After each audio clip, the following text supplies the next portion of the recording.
Welcome to the AFR Saints channel, where we provide you daily content on your favorite team, the New Orleans Saints. Do us a favor and hit that subscribe button. Be sure to leave your comments below and smash that like button. Who dat? Day 2 of Saints camp. Maybe the biggest storyline day 1 was not only Kendre Miller's hamstring injury, but Dennis Allen's comments about Kendre Miller's hamstring injury, where he said if you want to make the team, it's hard to make the team if you're always in the training room. Caught a lot of people's attention because I don't think anybody was thinking that a second-round player who's a third-round pick would be in any jeopardy of making the team. But Dennis Allen clearly was a little fed up there. And then, look, it's football, it's a physical game, but the injuries continue to pile a little bit here. Catherine Terrell and others who were out there in Irvine, noting that defensive end Trajan Jeffcoat was on the ground for a while as athletic trainers wrapped up his elbow. Eventually was carted off the field. So Trajan Jeffcoat's a name that should sound familiar. He started his college career at Missouri, transferred to Arkansas, where he finished. So LSU fans got to see Jeffcoat both at Missouri and at Arkansas. And Jeffcoat was with us, on After Further Review after the draft, and he signed with New Orleans as an undrafted free agent. Very engaging guy. I really enjoyed that conversation. He's someone easy to pull for. You might remember his story. Like, he actually left. He just sat out of football. He was sort of reevaluating himself and his priorities in his life and just left the team and missed a year of football before coming back and refining that vigor. This was what he talked about here on AFR a few months ago.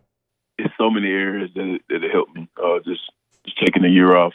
But definitely throughout that time, it was just a lot of hard work, a lot of praying, just reflecting on my family, because I had a lot of things going on at the time. So just being away from football made me cherish football even more, I would say. So it definitely made me hungry.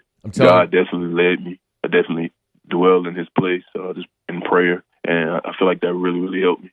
So easy guy to cheer for, man. And it's a tough break. So we'll hope for the best for Trajan Jeffcoat to see what may happen there. To be very honest, though, I think it was going to be hard for him to win a roster spot either way. When you look at defensive end, Cam Jordan's obviously there. The Saints invested in Carl Granderson a year ago, and he rewarded that trust. Chase Young was the big free agent acquisition at defensive end, and obviously has been out there at practice now for 2 days. You've still got guys like Peyton Turner and Isaiah Foskey, who you invested a ton of draft capital, a first-round pick in Turner, a high second-round pick in Foskey. Those are young guys you're hoping to get the most out of. And then Tano Passanio at some point is going to return from that Achilles injury and be good to go. So you're really, really deep there. It might actually turn out that a best-case scenario for a guy like Jeffcoat is if, again, the best case is that he's healthy, goes out there, is awesome, and makes the roster. But realistically, especially because of the numbers they have there at defensive end, maybe the best path forward might be, look, if he's injured, you can put him on IR, and that's kind of a way to stash a player, right? You put him on IR, he effectively isn't going to play this year, and you buy yourself a year to see, okay, what do you look like next year? Are Turner and Foskey still around? Does Passanio come back? How much more does Cam Jordan have? Maybe that's a guy who in year 2 would have a better chance of making your roster than he would right now, considering your numbers. But again, I'm getting ahead of myself here because we don't even know the severity of this injury at this point. But Trajan Jeffcoat, the defensive end at Arkansas, was carted off the field today at Saints practice. Our buddy Ross Jackson was out at Saints practice today, as he will be in Irvine throughout the entirety of Saints camp. So Ross will be with us in hour 3, just 5 o'clock. If you're listening to us live, 5 o'clock Central, top of hour 3, throughout the Saints time in Irvine through August the 16th. That's when Ross will be here to give us our daily Saints camp report. So we're really, really looking forward to that. Dennis Allen did meet with reporters after practice, and one of the things that he was asked about a bit is one of the top camp storylines that we talked about. I think everybody's top camp storyline, of course, is the offensive line and the 3 spots that are open, and we're going to talk plenty about that. But one of the other ones that I mentioned was the backup quarterback job, and that's something that for a long time was never really a question in camp. Jameis Winston was brought in to back up Drew Brees. Even when Andy Dalton was here, he was brought in to back up Jameis Winston.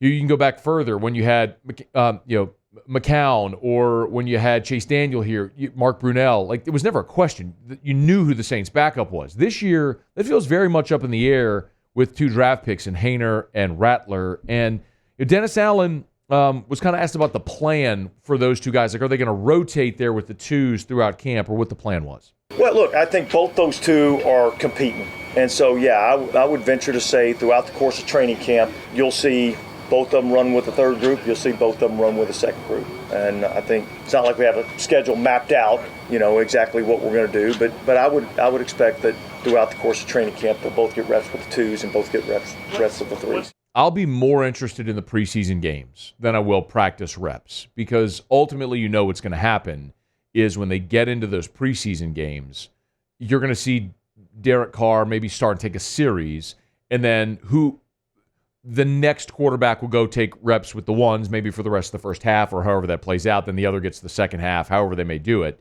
and then they'll switch. So they're both going to get their opportunities in the preseason, and that's really what I'm looking forward to, is which of the 2 in game scenarios in the preseason actually start to emerge. So we're a little ways away from that, but just something worth keeping an eye on. And for what it's worth, Chris Olave met with reporters as well after the second day of practice. And again, this is the Saints' number 1 receiver, 1,100 yards a year ago, first-round pick. You all know the drill. And he was asked his first impressions of the rookie Spencer Rattler. He's real talented. That's the first thing I've seen from him. His arm talent is off the charts. He's a real natural feel out there. He's going to be real good. I want to see him in action, but from my first impression, he's going to be a real good player. We'll see how that position battle goes there with Rattler and Jake Haener for the backup job. Hey, thanks so much for watching. Please leave your comments. I love to interact, and be sure to hit the red subscribe button below.